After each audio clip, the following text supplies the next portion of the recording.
ಪೆರೆಗ್ರೈನ್ Falcon ಇದು ಕೇವಲ ಒಂದು ಪಕ್ಷಿ ಮಾತ್ರವಲ್ಲ, ಗಾಳಿಯನ್ನು ಸೀಳಿಕೊಂಡು ಮುಂದೆ ಹೋಗುವ ಒಂದು ಜೀವಂತ ಕ್ಷಿಪಣಿ. ಗಂಟೆಗೆ 380 ಕಿಲೋಮೀಟರ್ಗಿಂತ ಹೆಚ್ಚು ವೇಗದೊಂದಿಗೆ, ಅಂದ್ರೆ ಬುಲೆಟ್ ಟ್ರೈನ್ ಅಥವಾ ಫಾರ್ಮುಲಾ 1 ರೇಸಿಂಗ್ ಕಾರ್ಗಿಂತ ವೇಗವಾಗಿ ಆಕಾಶದಿಂದ ನೆಲದ ಕಡೆಗೆ ಧುಮುಕುವ ಈ ಪಕ್ಷಿಯನ್ನ ನೋಡಿದ್ರೆ ಯಾರಿಗಾದ್ರೂ ದೇಹ ನಡುಗುತ್ತೆ. ಇಷ್ಟೊಂದು ವೇಗವನ್ನ ಅದು ಹೇಗೆ ತಡೆದುಕೊಳ್ಳುತ್ತೆ? ಅಂತಹ ವೇಗದಲ್ಲಿ ಪ್ರಯಾಣಿಸುವಾಗ ಅದರ ಕಣ್ಣುಗಳು ಹೇಗೆ ಕೆಲಸ ಮಾಡುತ್ತವೆ? ಗಾಳಿಯ ಒತ್ತಡಕ್ಕೆ ಅದರ ಶ್ವಾಸಕೋಶಗಳು ಏಕೆ ಸೀಳಿ ಹೋಗೋದಿಲ್ಲ?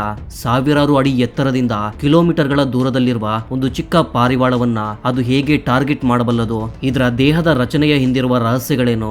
ಬೇಟೆಯಲ್ಲಿ ಇದರ ಯಶಸ್ಸಿನ ದರ ಬರೋಬ್ಬರಿ 99%. ಪ್ರಾಚೀನ ಕಾಲದಿಂದ ಇಂದಿನವರೆಗೆ ಮಾನವ ಇತಿಹಾಸದಲ್ಲಿ ಯುದ್ಧ ತಂತ್ರಗಳಲ್ಲಿ ಈ ಪಕ್ಷಿಗೆ ಇರುವ ಪ್ರಾಮುಖ್ಯತೆ ಏನು? ಆಧುನಿಕ ವಿಮಾನ ತಯಾರಿಕೆಯಲ್ಲಿ ವಿಜ್ಞಾನಿಗಳು ಈ ಪಕ್ಷಿಯಿಂದ ಪಡೆದ ಪ್ರೇರಣೆ ಏನು? ಇಂತಹ ಮತ್ತೆಷ್ಟು ಆಶ್ಚರ್ಯಕರ ಸತ್ಯಗಳು, ವೈಜ್ಞಾನಿಕ ಸಂಗತಿಗಳು ಮತ್ತು ಈ ಪಕ್ಷಿಯ ಜೀವನ ಹೋರಾಟವನ್ನ ಈ ವಿಡಿಯೋದಲ್ಲಿ ಆಳವಾಗಿ ವಿಶ್ಲೇಷಿಸ್ತೀವಿ. ಪ್ರಪಂಚದಲ್ಲಿ ಅತ್ಯಂತ ದುಬಾರಿ, ಅತ್ಯಂತ ವೇಗವಾದ ಮತ್ತು ಅತ್ಯಂತ ಶಕ್ತಿಶಾಲಿಯಾದ ಈ ಪಕ್ಷಿಯ ಸಂಪೂರ್ಣ ಪ್ರಯಾಣವನ್ನ ನಾವು ಈಗ ನೋಡಲಿದ್ದೇವೆ. ಈ ವಿಡಿಯೋ ನೋಡಿದ ನಂತರ ಪ್ರಕೃತಿ ಸೃಷ್ಟಿ ಮಾಡಿದ ಈ ವೇಗವನ್ನ ಕಂಡು ನೀವು ಖಂಡಿತ ಆಶ್ಚರ್ಯ ಪಡ್ತೀರಾ. ಅದಕ್ಕಿಂತ ಮುಂಚೆ ಒಂದು ಚಿಕ್ಕ ರಿಕ್ವೆಸ್ಟ್, ಈ ವಿಡಿಯೋ ಇಷ್ಟವಾದ್ರೆ ತಪ್ಪದೆ ಒಂದು ಲೈಕ್ ಮಾಡಿ ಹಾಗೂ ಚಾನೆಲ್ ಅನ್ನು ಸಬ್ಸ್ಕ್ರೈಬ್ ಮಾಡೋದು ಮಾತ್ರ ಮರಿಬೇಡಿ. ಪೆರೆಗ್ರೈನ್ ಫಾಲ್ಕನ್ ವೇಗದ ರಹಸ್ಯಗಳು. ಪೆರೆಗ್ರೈನ್ ಫಾಲ್ಕನ್ ಅಂದ್ರೆ ಪ್ರಕೃತಿ ಸೃಷ್ಟಿ ಮಾಡಿದ ಅತ್ಯಂತ ಶಕ್ತಿಶಾಲಿ ಮತ್ತು ವೇಗವಾದ ಬೇಟೆಗಾರ ಪಕ್ಷಿ. ಇದರ ದೇಹದ ರಚನೆಯನ್ನ ಗಮನಿಸಿದ್ರೆ ಇದು ಸುಮಾರು 40ರಿಂದ 50 ಸೆಂಟಿಮೀಟರ್ ಉದ್ದವಿದ್ದು ಒಂದು ಸಾಮಾನ್ಯ ಲ್ಯಾಪ್ಟಾಪ್ ನ ತೂಕದಷ್ಟು, ಅಂದರೆ 900 ಗ್ರಾಂನಿಂದ 1.5 kg ವರೆಗೆ ಇರುತ್ತೆ. ಆದ್ರೆ ಇದರ ರೆಕ್ಕೆಗಳ ವಿಸ್ತಾರ ಸುಮಾರು 1 ಮೀಟರ್ ವರೆಗೆ ಇರುತ್ತೆ.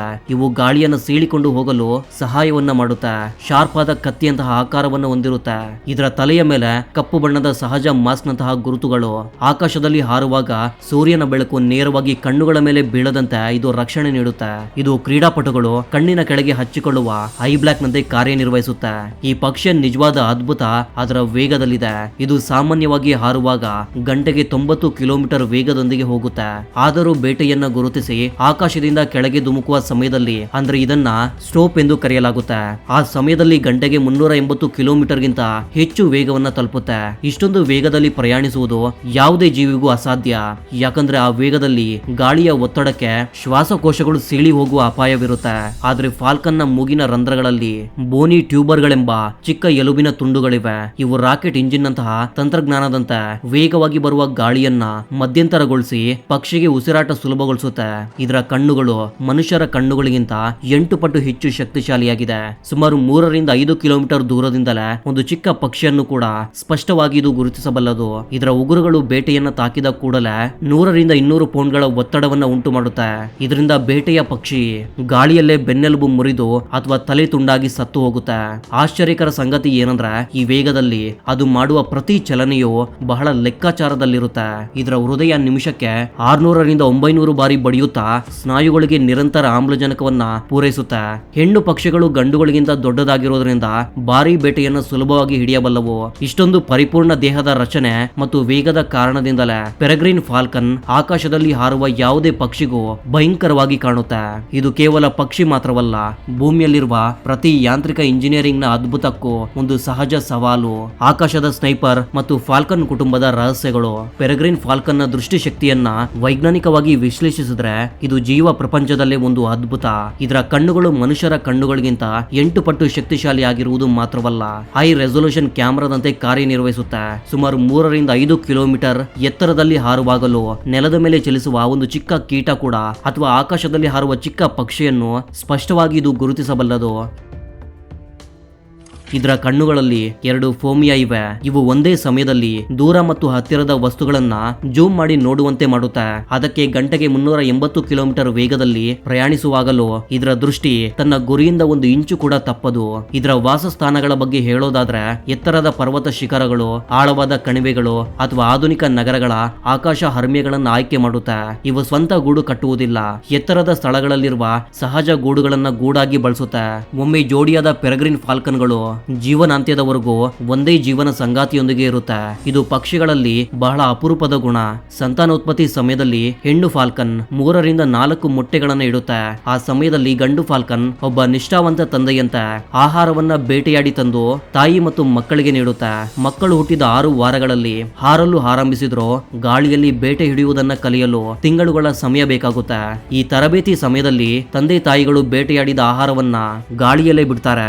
ಮಕ್ಕಳು ಅವುಗಳನ್ನ ಗಾಳಿಯಲ್ಲಿ ಹಿಡಿಯುವ ಅಭ್ಯಾಸವನ್ನ ಮಾಡ್ತವೆ. ಕ್ರೂರ ಬೇಟೆಗಾರನೆಂದು ಹೆಸರುವಾಸಿಯಾದ ಈ ಪಕ್ಷಿ ತನ್ನ ಕುಟುಂಬದ ಬಳಿ ಬಂದಾಗ ಬಹಳ ಸೌಮ್ಯವಾಗಿ ಇರುತ್ತೆ. ಶತ್ರುಗಳಿಂದ ಗೂಡನ್ನ ರಕ್ಷಿಸಲು ತನಗಿಂತ 10 ಪಟ್ಟು ದೊಡ್ಡ ಗಿಡಗನನ್ನು ಧೈರ್ಯದಿಂದ ಹೆದರಿಸುತ್ತೆ. ಇಷ್ಟೊಂದು ನಿಷ್ಠೆ, ಶಿಸ್ತು ಮತ್ತು ಅದ್ಭುತ ಇಂದ್ರಿಯ ಶಕ್ತಿಗಳಿಂದಲೇ ಪೆರೆಗ್ರಿನ್ ಫಾಲ್ಕನ್ ಪ್ರಕೃತಿಯಲ್ಲಿ ಅಜೇಯ ಶಕ್ತಿಯಾಗಿ ನಿಂತಿದೆ. ಚಾರಿತ್ರಿಕ ವೈಭವ, ಬೇಟೆ ನೈಪುಣ್ಯ ಮತ್ತು ಬದುಕಿನ ಹೋರಾಟ. ಮಾನವ ನಾಗರಿಕತೆಯ ಇತಿಹಾಸದಲ್ಲಿ ಪೆರೆಗ್ರಿನ್ ಫಾಲ್ಕನ್ಗೆ ಇರುವ ಸ್ಥಾನ ಅಸಾಧಾರಣ. ಸಾವಿರಾರು ವರ್ಷಗಳಿಂದಲೂ ರಾಜರು, ಚಕ್ರವರ್ತಿಗಳು ಈ ಪಕ್ಷಿಯನ್ನ ತಮ್ಮ ಶಕ್ತಿ ಮತ್ತು ಗೌರವದ ಚಿಹ್ನೆಯಾಗಿ ಪರಿಗಣಿಸ್ತಾ ಇದ್ರು. ವಿಶೇಷವಾಗಿ ಮಧ್ಯಪ್ರಾಚ್ಯ ದೇಶಗಳಲ್ಲಿ ಫಾಲ್ಕನ್ರಿ ಎಂಬುದು ಕೇವಲ ಬೇಟೆ ವಿಧಾನವಲ್ಲ, ಒಂದು ಗೌರವಾನ್ವಿತ ಸಾಂಸ್ಕೃತಿಕ ವಾರಸತ್ವ. ಇಂದಿಗೂ ಅರಬ್ ದೇಶಗಳಲ್ಲಿ ಒಂದು ಫಾಲ್ಕನ್ನ ಬೆಲೆ ಕೋಟ್ಯಾಂತರ ರೂಪಾಯಿಗಳು ಎಂದರೆ ನೀವು ನಂಬಲೇಬೇಕು. ಅವುಗಳಿಗಾಗಿ ವಿಶೇಷ ಆಸ್ಪತ್ರೆಗಳು, ಪಾಸ್ಪೋರ್ಟ್ಗಳು ಸಹ ಇವೆ. ಅಂದ್ರೆ ಈ ಪಕ್ಷಿಗೆ ನೀಡುವ ಗೌರವ ಎಷ್ಟು ಅಂತ ನೀವೇ ಅರ್ಥ ಮಾಡ್ಕೊಳ್ಬೇಕು. ಇದರ ಆಹಾರ ಅಭ್ಯಾಸಗಳನ್ನು ನೋಡಿದ್ರೆ ಇದು ಆಕಾಶದಲ್ಲಿ ಹಾರುವ ಸುಮಾರು 2,000 ರೀತಿಯ ಪಕ್ಷಿಗಳನ್ನ ಬೇಟೆಯಾಡಬಲ್ಲದು. ಇದಕ್ಕೆ ಅತ್ಯಂತ ಪ್ರಿಯ ಆಹಾರ ಪಾರಿವಾಳಗಳಾದ್ರೂ ಸಹ ಗಾಳಿಯಲ್ಲಿ ಹಾರುವ ಗಬ್ಬಿಲಗಳು, ನೀರಿನ ಪಕ್ಷಿಗಳನ್ನ ಅದ್ಭುತ ವೇಗದೊಂದಿಗೆ ಬೇಟೆಯಾಡಬಲ್ಲದು. ಸಾಮಾನ್ಯವಾಗಿ ಗಂಟೆಗೆ 90 ಕಿಲೋಮೀಟರ್ ವೇಗದಲ್ಲಿ ಪ್ರಯಾಣಿಸುವ ಈ ಪಕ್ಷಿ ಬೇಟೆಯನ್ನ ಕಂಡ ಕೂಡಲೇ ಸ್ಟೋಪ್ ಡೈವ್ ಮಾಡಿ ಗಂಟೆಗೆ 380 ಕಿಲೋಮೀಟರ್ ವೇಗವನ್ನ ತಲುಪುತ್ತೆ. ಆ ಸಮಯದಲ್ಲಿ ಗಾಳಿಯ ಘರ್ಷಣೆಯಿಂದ ಉಂಟಾಗುವ ಶಬ್ದ ಯುದ್ಧ ವಿಮಾನದ ಶಬ್ದದಂತೆ ಕೇಳಿಸುತ್ತೆ. ಒಂದು ಫಾಲ್ಕನ್ ತನ್ನ ಬೇಟೆಗಾಗಿ ಸುಮಾರು 150 ಕಿಲೋಮೀಟರ್ ವ್ಯಾಪ್ತಿ ಪ್ರದೇಶವನ್ನ ತನ್ನ ಸಾಮ್ರಾಜ್ಯವನ್ನಾಗಿ ಮಾಡಿಕೊಳ್ಳುತ್ತೆ. ಆದರೂ ಇಷ್ಟೊಂದು ಶಕ್ತಿಶಾಲಿ ಪಕ್ಷಿ 20ನೇ ಶತಮಾನದಲ್ಲಿ ಅಳಿವಿನಂಚಿಗೆ ಬಂದಿತ್ತು. ಕಾರಣ ಮನುಷ್ಯರು ಬಳಸಿದ DDT ಮುಂತಾದ ವಿಷಕಾರಿ ಕೀಟನಾಶಕಗಳು. ಈ ರಾಸಾಯನಿಕಗಳಿಂದ ಫಾಲ್ಕನ್ಗಳ ಮೊಟ್ಟೆಗಳ ಹೊರಪರೆ ಸಣ್ಣಗಾಗಿತ್ತು. ಮರಿಗಳು ಹುಟ್ಟುವ ಮೊದಲೇ ಹೊಡೆದು ಹೋಗ್ತಾ ಇದ್ವು. ಈ ಭಯಾನಕ ಸ್ಥಿತಿಯನ್ನ ಗಮನಿಸಿದ ವಿಜ್ಞಾನಿಗಳು ಮತ್ತು ಪರಿಸರ ಪ್ರೇಮಿಗಳು ಪ್ರಪಂಚದಾದ್ಯಂತ ಹೋರಾಡಿ ಆ ಕೀಟನಾಶಕಗಳನ್ನ ನಿಷೇಧಿಸಿ ಕೃತ್ರಿಮವಾಗಿ ಇದರ ಸಂತಾನೋತ್ಪತ್ತಿ ಹೆಚ್ಚಿಸಿ ಮತ್ತೆ ಪ್ರಕೃತಿಗೆ ಬಿಟ್ಟರು. ಮನುಷ್ಯನ ತಪ್ಪಿನಿಂದ ನಾಶವಾಗಬೇಕಿದ್ದ ಒಂದು ಅದ್ಭುತ ಜಾತಿ ಮತ್ತೆ ಮನುಷ್ಯರ ಕೃಷಿಯಿಂದಲೇ ಪ್ರಾಣ ಪಡೆದು ಇಂದು ಆಕಾಶದಲ್ಲಿ ರಾಜನಾಗಿ ಸಂಚರಿಸ್ತಾ ಇದೆ. ಈ ಪುನರ್ಜೀವನದ ಕತೆ ಪ್ರಕೃತಿಯನ್ನ ಕಾಪಾಡುವ ಜವಾಬ್ದಾರಿ ನಮ್ಮೆಲ್ಲರ ಮೇಲಿದೆ ಎಂದು ನೆನಪಿಸುತ್ತೆ. ಪೆರೆಗ್ರಿನ್ ಫಾಲ್ಕನ್ ವಲಸೆ ರಹಸ್ಯಗಳು ಮತ್ತು ವಾಸಸ್ಥಾನ ಸಾಮ್ರಾಜ್ಯ. ಪೆರೆಗ್ರಿನ್ ಫಾಲ್ಕನ್ ನ ಜೀವನ ಶೈಲಿಯಲ್ಲಿ ಅತ್ಯಂತ ವಿಸ್ಮಯಕಾರಿ ಅಂಶ ಅದರ ವಲಸೆ ಪ್ರಯಾಣ. ಈ ಪಕ್ಷಿಯನ್ನ ಪ್ರಪಂಚದ ಸಂಚಾರಿ ಎಂದು ಕರೆಯುವುದರಲ್ಲಿ ಯಾವುದೇ ಅತಿಶಯೋಕ್ತಿ ಇಲ್ಲ. ಯಾಕಂದ್ರೆ ಇದು ಪ್ರತಿ ವರ್ಷ ಸುಮಾರು 25,000 ಕಿಲೋಮೀಟರ್ ದೂರ ವಲಸೆ ಹೋಗುತ್ತೆ. ಕೇವಲ ಆಹಾರ ಮತ್ತು ಅನುಕೂಲಕರ ಹವಾಮಾನಕ್ಕಾಗಿ ಆರ್ಟಿಕ್ ಪ್ರದೇಶದಿಂದ ದಕ್ಷಿಣ ಅಮೆರಿಕದ ಕಡೆಗೆ ಖಂಡಗಳನ್ನ ದಾಟಿ ಪ್ರಯಾಣಿಸುವ ಇದರ ಸಾಹಸ ಪ್ರಕೃತಿಯ ಅತಿದೊಡ್ಡ ಅದ್ಭುತಗಳಲ್ಲಿ ಒಂದು. ಇಷ್ಟೊಂದು ದೀರ್ಘ ಪ್ರಯಾಣದಲ್ಲಿ ಈ ಪಕ್ಷಿಗಳು ದಿನಕ್ಕೆ 100 ಕಿಲೋಮೀಟರ್ ದೂರವನ್ನ ಆಯಾಸವಿಲ್ಲದೆ ದಾಟುತ್ತೆ. ಇವು ವಾಸಿಸಲು ಮತ್ತು ಬೇಟೆಯಾಡಲು ಹೆಚ್ಚಾಗಿ ನದಿಗಳು, ಸರೋವರಗಳು ಮತ್ತು ಸಮುದ್ರ ತೀರ ಪ್ರದೇಶಗಳನ್ನು ಆಯ್ಕೆ ಮಾಡುತ್ತೆ. ಅದಕ್ಕೆ ಮುಖ್ಯ ಕಾರಣ ನೀರಿನ ಸಮೀಪದಲ್ಲಿ ಬಾತುಕೋಳಿಗಳು ಮತ್ತು ಇತರ ನೀರಿನ ಪಕ್ಷಿಗಳು ಹೇರಳವಾಗಿರುತ್ತವೆ. ಇವು ಫಾಲ್ಕನ್ಗೆ ಪ್ರಿಯ ಆಹಾರ. ಎತ್ತರದ ಪರ್ವತ ಶಿಖರಗಳು ಅಥವಾ ಆಳವಾದ ಕಣಿವೆಗಳ ಗೋಡೆಗಳ ಮೇಲೆ ಇವು ವಾಸಸ್ಥಾನಗಳನ್ನು ರಚಿಸಿಕೊಳ್ತವೆ. ಇದರಿಂದ ಶತ್ರುಗಳಿಂದ ರಕ್ಷಣೆ ಸಿಗುವುದಲ್ಲದೆ ಕಿಲೋಮೀಟರ್ಗಳ ದೂರದ ಬೇಟೆಯನ್ನ ಗಮನಿಸುವ ಅನುಕೂಲವೂ ಇರುತ್ತದೆ. ಆಧುನಿಕ ಕಾಲದಲ್ಲಿ ನಗರಗಳ ಎತ್ತರದ ಕಟ್ಟಡಗಳನ್ನು ವಾಸಸ್ಥಾನವಾಗಿ ಮಾಡಿಕೊಳ್ತವೆ.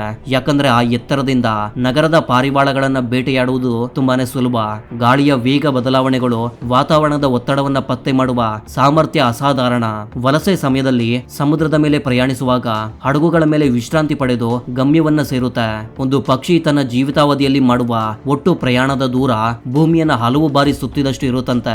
ಇಷ್ಟೊಂದು ಅದ್ಭುತ ದಿಕ್ಕು ನಿದರ್ಶನ ಮತ್ತು ದೈಹಿಕ ದೃಢತೆಯೊಂದಿಗೆ ಪೆರೆಗ್ರಿನ್ ಫಾಲ್ಕನ್ ಪ್ರಕೃತಿಯ ಅತ್ಯಂತ ಕಷ್ಟಕರ ಪರಿಸ್ಥಿತಿಗಳನ್ನ ತಡೆದುಕೊಂಡು ನಿಲ್ಲುತ್ತದೆ ಎಂದು ಸಾಬೀತುಪಡಿಸ್ತಾ ಇದೆ. ಒಂದು ಚಿಕ್ಕ ಜೀವಿ ಪ್ರಪಂಚದ 4 ಮೂಲೆಗಳಲ್ಲಿ ತನ್ನ ಸಾಮ್ರಾಜ್ಯವನ್ನ ಹೇಗೆ ವಿಸ್ತರಿಸಿಕೊಂಡಿತು ಎಂದು ಅರ್ಥ ಮಾಡಿಕೊಂಡರೆ ಅದರ ಹಿಂದಿರುವ ಜೀವ ವಿಕಾಸ ಕ್ರಮ ಎಷ್ಟು ಗೌರವಾನ್ವಿತ ಎಂದು ತಿಳಿಯುತ್ತೆ. ಈ ಪಕ್ಷಿ ನಮಗೆ ಒಂದು ಅದ್ಭುತ ಪಾಠವನ್ನ ಕಲಿಸುತ್ತೆ. ಪೆರೆಗ್ರಿನ್ ಫಾಲ್ಕನ್ ಕೇವಲ ಒಂದು ಪಕ್ಷಿ ಮಾತ್ರವಲ್ಲ, ಪ್ರಕೃತಿ ನಮಗೆ ನೀಡಿದ ಒಂದು ಗೌರವಾನ್ವಿತ ಗುರು. ಈ ಅದ್ಭುತ ಜೀವಿಯಿಂದ ನಾವು ಕಲಿಯಬೇಕಾದ ಅತಿ ದೊಡ್ಡ ಪಾಠ ಏಕಾಗ್ರತೆ. ಗಂಟೆಗೆ 380 ಕಿಲೋಮೀಟರ್ ವೇಗದಲ್ಲಿ ಮೃತ್ಯುವಿನಂತೆ ಸಾಗುವಾಗ ಅದರ ದೃಷ್ಟಿ ಗುರಿಯಿಂದ ಒಂದು ಇಂಚು ಕೂಡ ತಪ್ಪದು. ನಮ್ಮ ಜೀವನದಲ್ಲೂ ನಮ್ಮ ಗುರಿ ಅಷ್ಟೇ ಸ್ಪಷ್ಟವಾಗಿದ್ರೆ ಅಸಾಧ್ಯ ಎಂಬುದೇ ಇಲ್ಲ ಎಂದು ಈ ಪಕ್ಷಿ ಸಾಬೀತುಪಡಿಸುತ್ತೆ. ಕೇವಲ ಪ್ರೇರಣೆ ಮಾತ್ರವಲ್ಲ, ಆಧುನಿಕ ಮಾನವನ ವಿಜ್ಞಾನ ಶಾಸ್ತ್ರ ಈ ಪಕ್ಷಿಗೆ ಬಹಳ ಋಣಿಯಾಗಿದೆ. ಇಂದು ನಾವು ನೋಡುವ ಅತ್ಯಂತ ವೇಗವಾದ ಸೂಪರ್ಸೋನಿಕ್ ಯುದ್ಧ ವಿಮಾನಗಳ ಡಿಸೈನ್ಗಳು, ವಿಶೇಷವಾಗಿ ಅವುಗಳ ಇಂಜಿನ್ಗಳಲ್ಲಿ ಗಾಳಿ ಹರಿವನ್ನ ನಿಯಂತ್ರಿಸುವ ತಂತ್ರಜ್ಞಾನವನ್ನ ವಿಜ್ಞಾನಿಗಳು ಈ ಫಾಲ್ಕನ್ ನ ಮೂಗಿನ ರಚನೆಯಿಂದ ಪಡೆದಿದ್ದಾರೆ. ಇದು ಪ್ರಕೃತಿಯ ನಿಜವಾದ ಇಂಜಿನಿಯರಿಂಗ್ ನ ಅದ್ಭುತ. ಒಂದು ಚಿಕ್ಕ ಪ್ರಾಣಿ ಅತ್ಯಂತ ಕಷ್ಟಕರ ಪರಿಸ್ಥಿತಿಗಳನ್ನು ತಡೆದುಕೊಂಡು ಅಡವಿನಂಚಿನಿಂದ ಮತ್ತೆ ಆಕಾಶವನ್ನು ಆಳುವ ಸ್ಥಾನಕ್ಕೆ ಏರಿದ್ರೆ ಅದು ಅದರ ಹೋರಾಟದ ಶಕ್ತಿಗೆ ಸಾಕ್ಷಿ. ಆದ್ದರಿಂದ ಸ್ನೇಹಿತರೆ, ಇದು ಭೂಮಿಯ ಮೇಲೆ ಅತ್ಯಂತ ವೇಗವಾದ ಪೆರೆಗ್ರಿನ್ ಫಾಲ್ಕನ್ ನ ಅದ್ಭುತ ಪ್ರಯಾಣ. ಈ ವಿಡಿಯೋದ ಮೂಲಕ ಈ ಆಕಾಶದ ಸ್ನೈಪರ್ ಬಗ್ಗೆ ನೀವು ಅನೇಕ ಹೊಸ ವಿಷಯಗಳನ್ನ ತಿಳಿದುಕೊಂಡಿದ್ದೀರಿ ಎಂದು ನಾನು ಆಶಿಸ್ತೀನಿ. ಈ ಪಕ್ಷಿಯಲ್ಲಿ ನಿಮ್ಮನ್ನ ಹೆಚ್ಚು ಆಶ್ಚರ್ಯಪಡಿಸಿದ್ದು ಏನು? ಅದರ ಅಜೇಯ ವೇಗವೇ, ಕಿಲೋಮೀಟರ್ಗಳ ದೂರದಿಂದ ಸ್ಪಷ್ಟವಾಗಿ ನೋಡುವ ದೃಷ್ಟಿಯೇ, ಅಥವಾ ಜೀವನಾಂತ್ಯದವರೆಗೂ ತೋರಿದ ವಿಶ್ವಾಸಾರ್ಹತೆಯೇ? ನಿಮ್ಮ ಅಭಿಪ್ರಾಯವನ್ನ ಕೆಳಗಿನ ಕಾಮೆಂಟ್ ಸೆಕ್ಷನ್ ಅಲ್ಲಿ ತಪ್ಪದೇ ತಿಳಿಸಿ. ನಮಗೆ ಇನ್ನಷ್ಟು ಆಸಕ್ತಿಕರ ವಿಡಿಯೋಗಳನ್ನ ಮಾಡಲು ಉತ್ಸಾಹ ನೀಡುತ್ತೆ. ಈ ಮಾಹಿತಿ ನಿಮಗೆ ಇಷ್ಟವಾದ್ರೆ ವಿಡಿಯೋಗೆ ಲೈಕ್ ಮಾಡಿ, ನಿಮ್ಮ ಸ್ನೇಹಿತರು ಮತ್ತು ಕುಟುಂಬ ಸದಸ್ಯರೊಂದಿಗೆ ಹಂಚಿಕೊಳ್ಳಿ.